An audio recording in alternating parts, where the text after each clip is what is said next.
Bonsoir. Nous allons consacrer 2 numéros du dessous des cartes à un État singulier dans les Caraïbes, Haïti. C'est le plus ancien État indépendant d'Amérique, après les États-Unis. C'est aussi le plus pauvre et le plus instable du continent américain.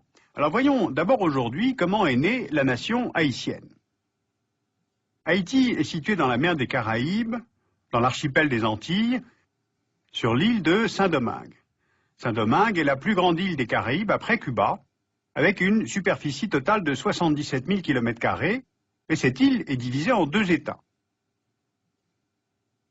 Haïti, dans la partie ouest de l'île, avec 28 000 km² pour 8,5 millions d'habitants, la capitale c'est Port-au-Prince, et puis la République dominicaine, dans la partie est, 48 000 km² pour 9 millions d'habitants, et la capitale est Saint-Domingue.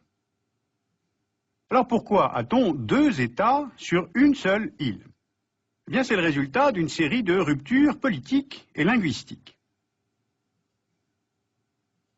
L'île est peuplée d'Indiens Arawaks lorsqu'elle est découverte par Christophe Colomb en 1492. Après un premier abordage aux Bahamas, c'est sur cette île qu'accoste Colomb. Il la nomme Isla Española. Colomb la décrit comme une perle de verdure à cause du couvert forestier.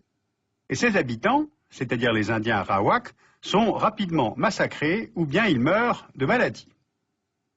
Hispaniola a peu de ressources, peu d'or, pas d'argent. L'île est donc délaissée par les Espagnols, à l'exception de la ville de Saint-Domingue et de quelques franges littorales qui sont utiles comme base arrière à l'Empire espagnol. Les galions remplis de l'or du Pérou qui repartent vers l'Espagne attirent des corsaires, des pirates, beaucoup d'aventuriers, notamment des Français, qui s'installent sur l'île de la Tortue, puis sur le littoral nord. Et bien voilà qui donne naissance à une présence française, qui s'organise peu à peu en colonie, et qui se voit soutenue ensuite par la monarchie française, lorsque Paris obtient de l'Espagne une souveraineté sur la partie occidentale de l'île de Saint-Domingue. Commence alors l'histoire de la colonie française de Saint-Domingue. On introduit des plantations de canne à sucre, de cacao, de café, de coton.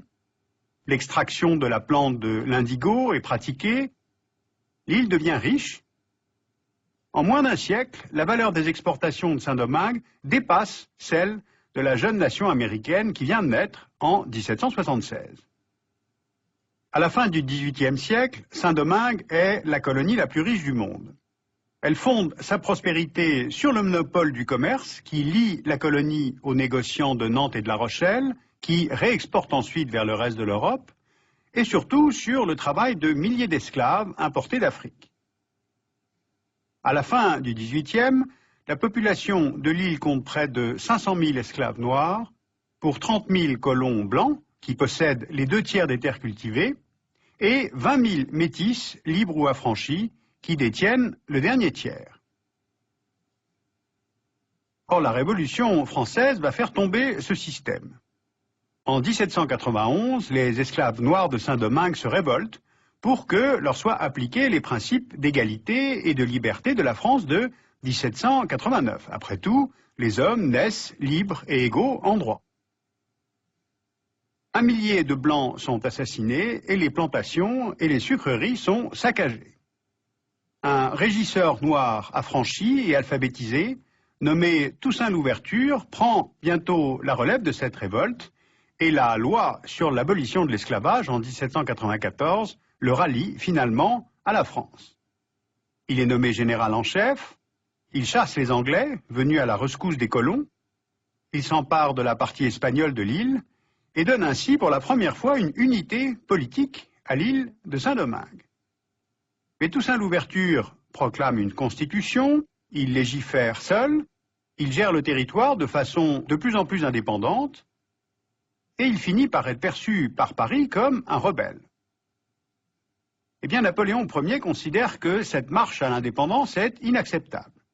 L'île assure 85% de la production mondiale de sucre, et elle peut être une tête de pont pour toute opération militaire en Amérique du Nord.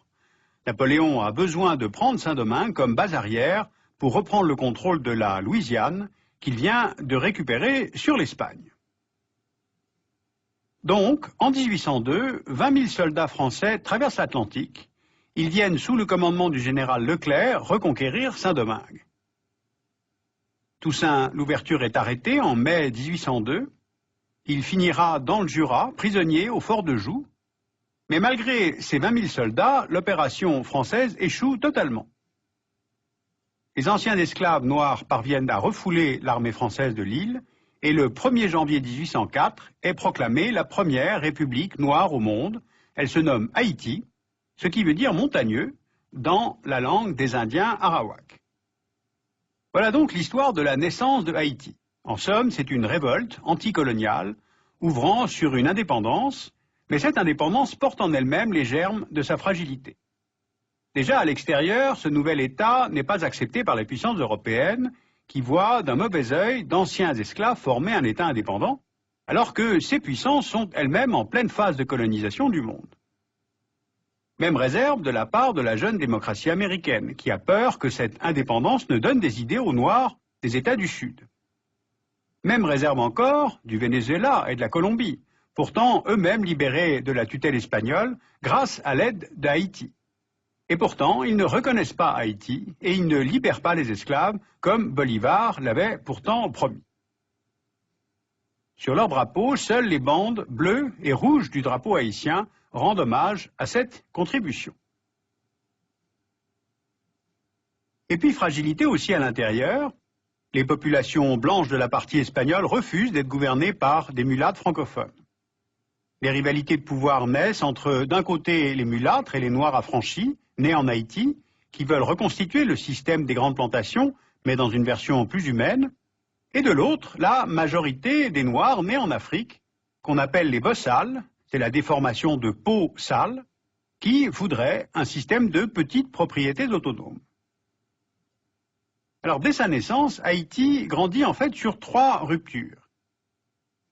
En 1806, Haïti est divisé entre Henri Christophe, un noir qui se proclame roi et prend le contrôle du nord du pays, et Alexandre Pétion, son rival mulâtre, qui constitue une république dans l'ouest et le sud de l'île.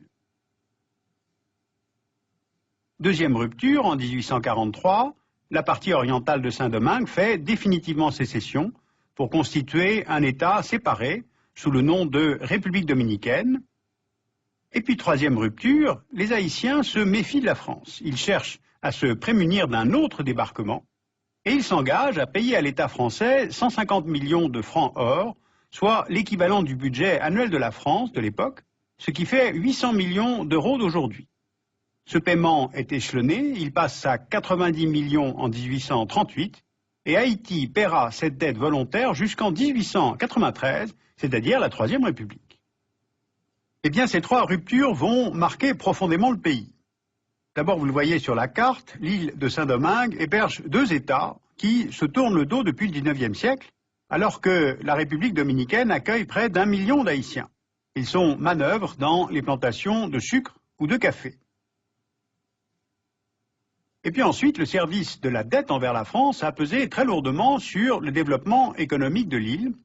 Et puis enfin, les rivalités de pouvoir entre l'élite mulâtre et les noirs affranchis ont empêché une redistribution des richesses et l'émergence d'un État stable. Entre l'indépendance de 1804 jusqu'à 2004, 28 chefs d'État sur 45 sont renversés ou assassinés. Cela a provoqué par 2 fois l'intervention des États-Unis, en 1915 au nom de la doctrine Monroe, et il reste sur place pendant 20 ans pour rétablir l'ordre, puis en 1994, sous mandat des Nations Unies, pour y restaurer la démocratie et le président Aristide. Or, c'est ce même président que les Américains extraderont en février 2004 avec l'appui de la France.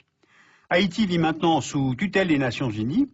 Dans un prochain numéro, je vous parlerai des enjeux des élections de février 2006 dans ce pays.